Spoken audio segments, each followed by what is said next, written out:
But to me, I would like to go on the other side, which is, Lord, my concern is about your name. We are your covenant people. Amen? Ibig sabihin, si Joshua, sinasabi na lang po, Lord, your name is attached to us. In our victory, your name will be honored. Tama ba? In our defeat, you will be His name. Your name is attached to us. We are your covenant people. How will people know that you are mighty? How will people know that you are great?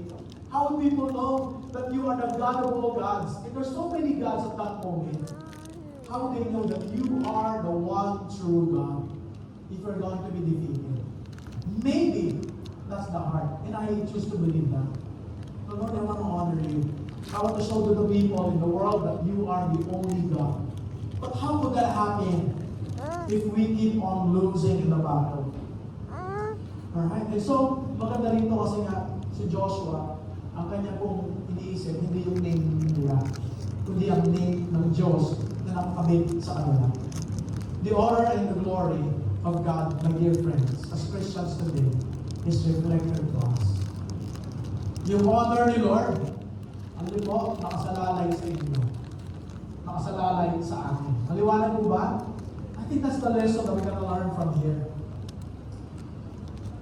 It should be attributed to the lives of the people. We are the image bearers of God. Yan po sasabi ni Joshua doon. We are the image bearers of God. How we live reflects the kind of God we serve. Yun. Yun pala yun. And I choose to believe that. Na tayo lahat dito are image bearer of the Lord. Naniwala po kayo doon? We're all created in the image and likeness of God. And so therefore, how we live now dictates the kind of God we serve. People will honor or dishonor the Lord on how they see our lives. Based on how we live. Depende po yan, paano mo buhay. People might not go to the church, but they see us. Amen? Yung mga kapitbahay po natin, maaaring hindi na church yan, but they see the church in us. Taga-victory na. Kaya na, di ba? Is God honored or not? They might not read the Bible, but they hear us, how we speak. Amen? They hear us. How do we speak? Amen? People might not be singing the worship song that we sing. Ang napakaganda kanila, di ba? Parang, feeling ko nasa konsyerto na talaga ako ng Hillsong eh. Parang gano'n, no? Sobrang taas ng quality ng kantahan. But I hear how we speak to. And so guys, we are the image bearers of God. That's the concern of Joshua. And so that should concern us. Amen? Let us honor the Lord with our lives.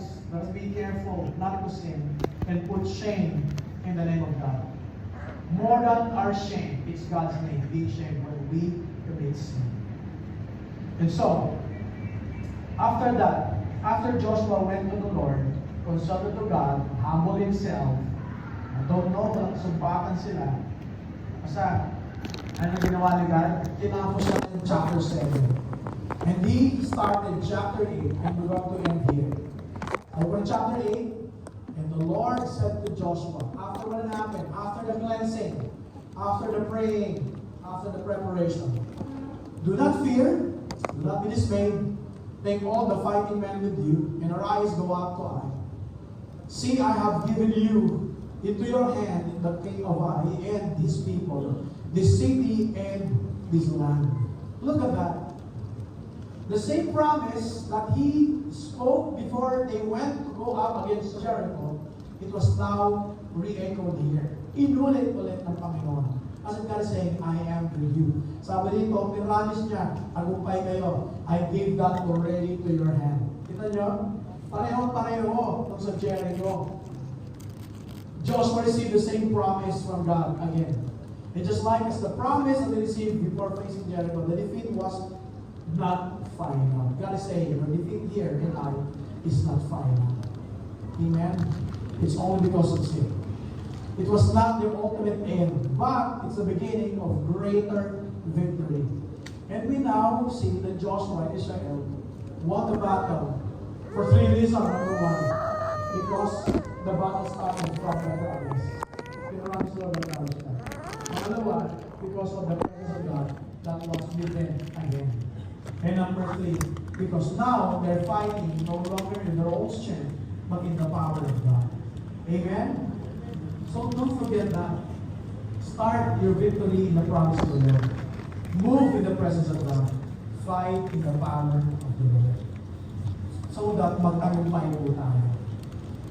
And so with that, I think in closing, I want to say this. Defeat is not final. It is the place where God strengthens our faith, leads us to holiness, deepens our relationship